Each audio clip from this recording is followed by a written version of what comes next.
Hello and welcome. My name is Clay Purvis. I'm the Director for Telecommunications and Connectivity with the Department of Public Service. Tonight we are here to take testimony from the public regarding the 10-year telecommunications plan. As you know, the Department of Public Service is charged with writing a telecommunications plan for the state of Vermont. Every 3 years we write a plan that looks 10 years into the future and discusses items relevant to the state's telecommunications infrastructure, services, and other important matters relevant to the plan. Today is November 1st, and I would invite you to come up and give testimony. Would like to limit comments to 5 minutes apiece. At the end of your comment, if you would like to make a second comment, if you would wait until everyone else who would like to speak has spoken, and then you may make a second comment. If you haven't signed in, please do. The sign-up sheet's at the front of this table. We will now begin taking testimony. So whoever would like to speak first, we'll open up the floor.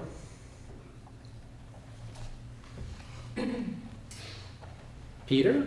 Who wants to go first, right?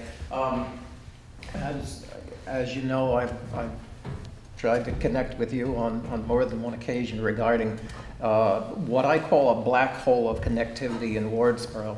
There's this one area that seems to have slipped between the cracks of CAF 1 and CAF 2. And it's either people have a very, very poor broadband service or no broadband service at all, and we can't seem to get that those people serviced. As you're aware, there's a tower that's supposed to come online. I think they've worked out the snags in that, but this area has been designated for VTEL.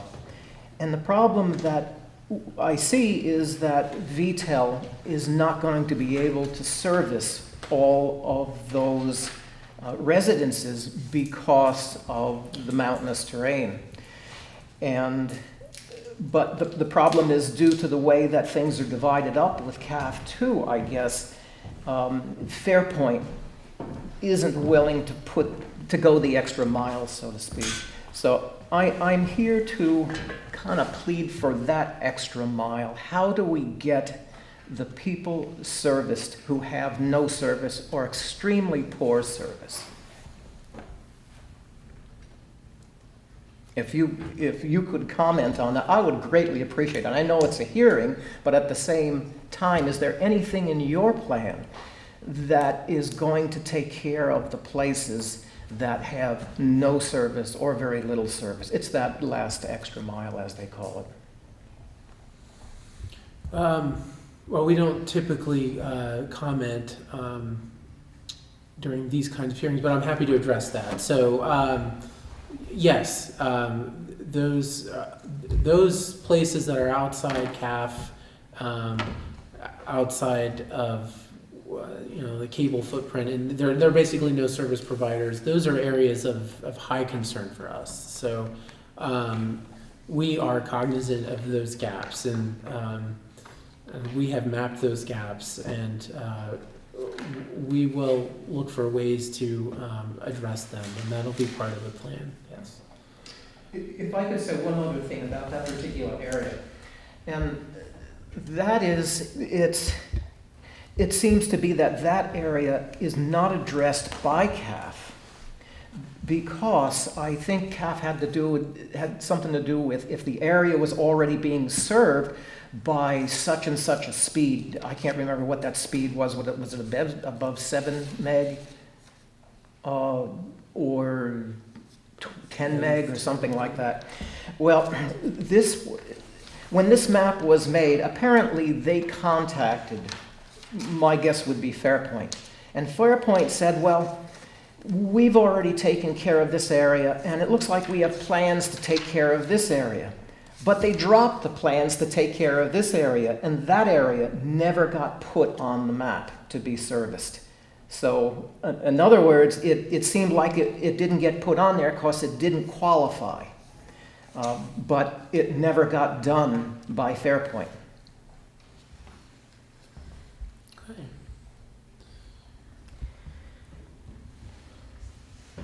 We have anyone else who would like to speak? Okay, please, and should have mentioned before, please state your name for the record. Thank you. Okay, my name is State Representative Laura Siviglia from Dover. I have a couple of comments. The first of which is I would like to see our plan call for an increase in funding. We are at a place right now in the state of Vermont where we have so many rural communities, piecemeal parts that are not covered. And it's clear to me that at this point we will be covering Vermont, little by little by little, town by town, project by project, and we'll be asking our municipalities and other groups to be working on putting those projects together and coming up with a plan for building out those projects. I'm concerned that we don't have as much funding as might be available. I'm concerned that we do not have as much human resources as we may need in your department to assist municipalities, to make that a priority, to help all of our municipalities and areas of the state come up with a plan that will work for them. I certainly know how hard you work and how often your department is out meeting with towns. I think we need to double down on outreach to empower people with tools around doing this.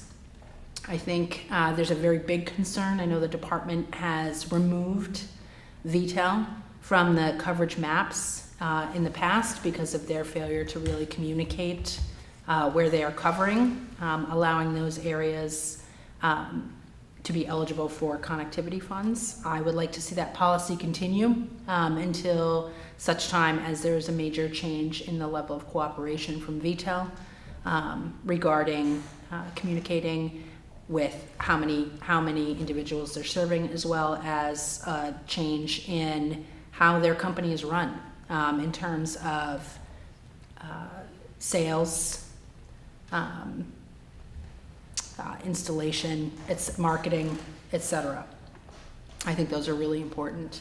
I would like to see us focus, rather than on raising huge amounts of money, really just focusing all strategic tools that we have in supporting our municipalities and our volunteer groups in getting this done, including through the permitting process, as well as nominal increases in our connectivity fund and additional support at the department. I think those are three things that are doable, and I think they will make a very big difference. So thank you.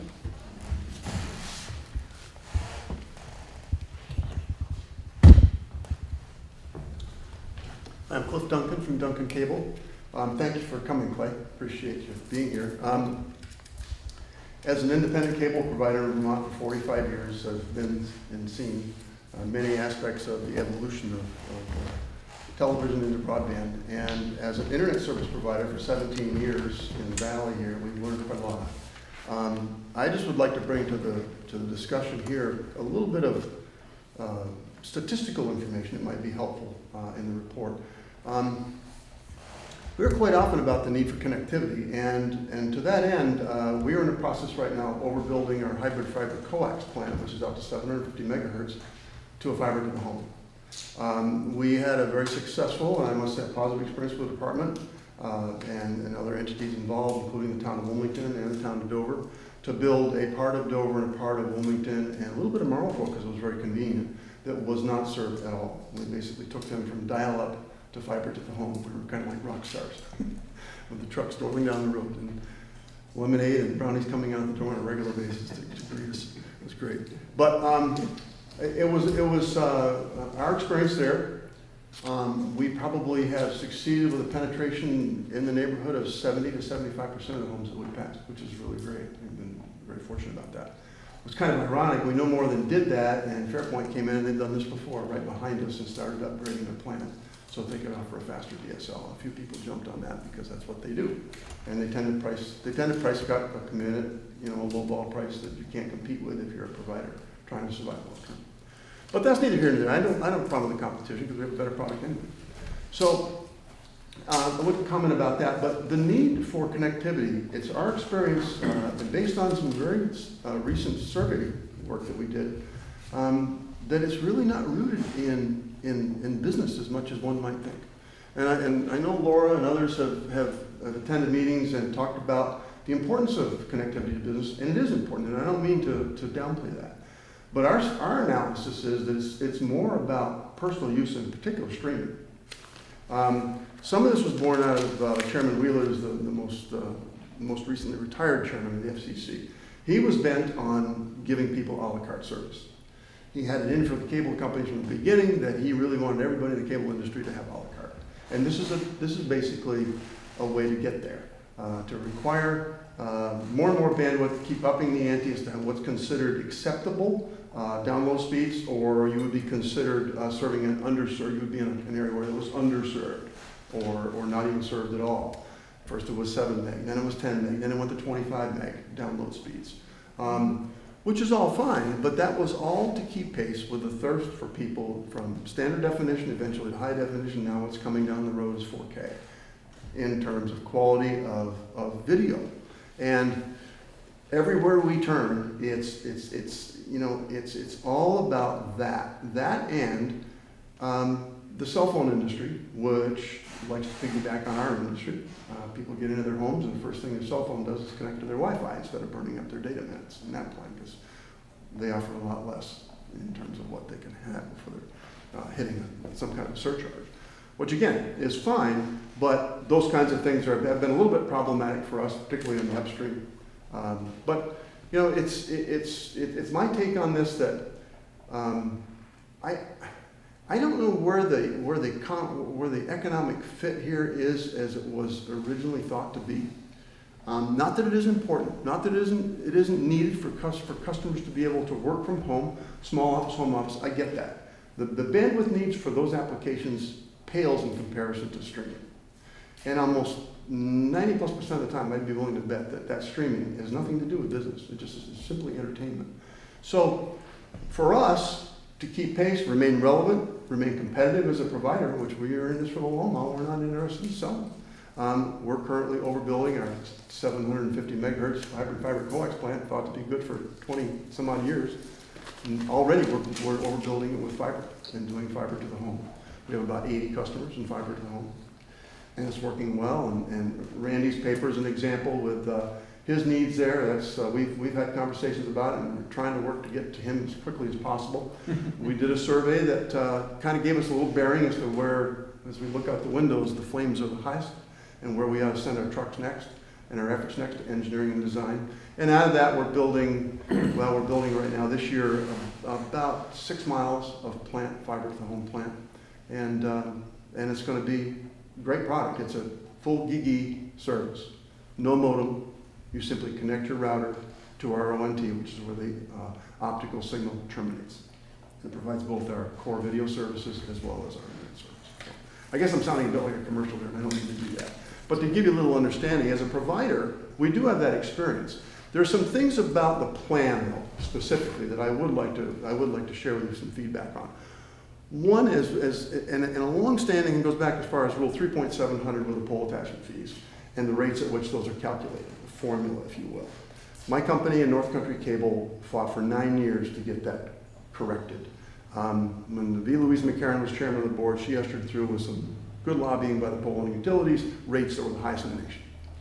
And as a consequence of that, cable couldn't afford to build in Vermont. And what happened was the Dish and DirecTV company, they came in here in droves, and Vermont has one of the highest concentrations of that for that very reason, because we couldn't afford the pole rates.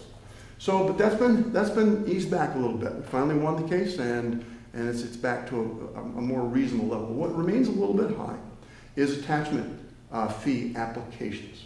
So this is where if I'm as a subordinate user of the poles, I apply to the polling utilities of Green Mountain Power or Fairpoint for access to poles. And typically, if it's under 6 poles, it costs close to $800 just for the application. Now that's borne by the customer. In some cases, it's an impediment to subscribe to our service because the customer says, well, gosh, $800 just to, and Fairpoint's sitting there with their service available too. Most of the time they come to us anyway. But one piece of that application process that's gone away that I wish would be resurrected was called automatic licensing. So when the pole owning utilities extend service to a customer that builds a new home, let's say 600 feet in the existing utility line, they have to pay for that line extension cost. And that's all spelled out quite in detail in most everyone's tariff, as it is in ours. So the phone company, the power company, tells the homeowner, you have to pay, let's say, $4,000 for this line extension. So they pony up the money and they pay the $4,000, they set the poles, and then they usually leave adequate space for one attachee above the phone and meet National Electric Safety Codes, which 95% of the time is us that's going to attach there. So the automatic licensing meant that when those newly set poles popped up, they would notify us and they'd say, Cliff, you have 30 days, 60 days, 90 days, whatever, to apply for these poles. We won't charge you for any kind of an application fee. We will just let you attach because there's no need for any engineering. We know there's clearance on the poles. So it was like a no-cost situation, except we just had to start paying rent. Banking on the fact that that was going to be a customer someday, but that's a gamble I'm willing to take. But that's gone away.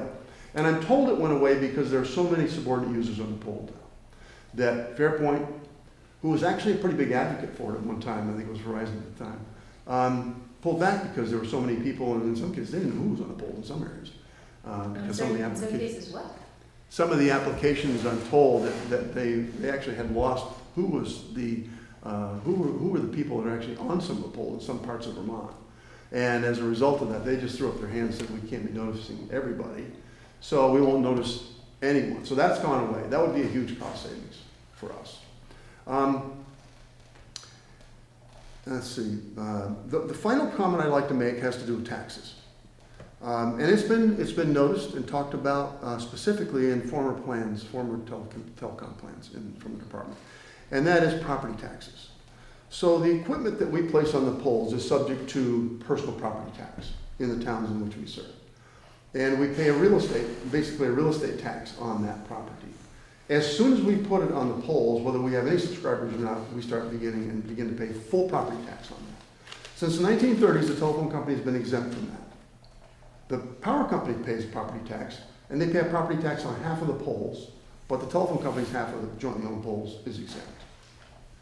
So what happens here is this. If I go out and invest $400,000 in new plant, as soon as that $400,000 is hanging on the poles, Duncan Cable's paying property tax. If Fairpoint goes out and puts $400,000 on their poles, they pay a gross revenue share tax, which means that they don't pay a dime in property tax.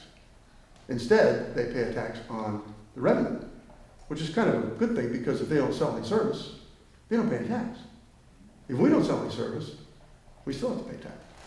So that's a very significant inequity. But then it harkens back, careful what you wish for, Cliff, because you might just get it. So the last thing I'd want to see is be put in a position where we're somehow penalized. I'm not quite sure how that would be, but it can happen. I've seen it before, where the situation as it is, let sleeping dogs lay. It may be bad, but it could be worse. And I don't know what the state would have to. Two things would have to happen. The tax exempt status of the telephone company through the gross revenue share tax brings in over $10 million a year to the general fund, directly to the general fund. So that's money that would normally be going to the communities in property tax, but it's swept away and taken away because they're not paying property tax. They're paying gross revenue share tax. And whenever I brought this up in the legislature, anyone I talked to, they say, that's a great problem, Cliff. And then they see and they hear, what are we going to do about the $10 million that we're going to lose if we suddenly start saying to Fairpoint, you got to pay property tax, but you're not going to have to pay the gross revenue share tax. And the phone calls go dead and silent. So I don't know how we get there. I don't know if we have to adopt the model of the telephone companies or they have to come to us. The other significant piece of that is the reporting. So we have to file with 2 towns, being a small company, But still, two towns every single year, every dime we invest, every dime we fully depreciate. And let me tell you, it's a pain in the neck. And it's a very burdensome thing administratively to have to track. Telephone company doesn't care, because it's all based on revenue. They don't pay any property tax. Other than that, there's some other things I could go on about, but I certainly spent more than my 5 minutes, so thank you for. All right, well, thank you very much. Yeah. Carol? Sure. So I'm Carol Monroe, from actually EC Fiber, but there are two things that I think that need to be addressed more strongly in the next coming years. And one is the pole attachment process. I think the timelines between request and actual being able to be licensed to be on the pole are way too long.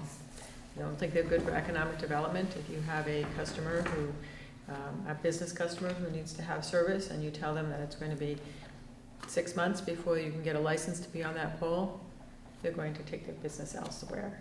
And so I think that needs to be shortened up. I think the state ought to consider one-touch make-ready in a very serious way. And what my definition of one-touch make-ready, by the way, is in the telecommunications space. I think it's very difficult to do one-touch make-ready that includes the electrical utility space, but it's easy to do it in the telecommunications space.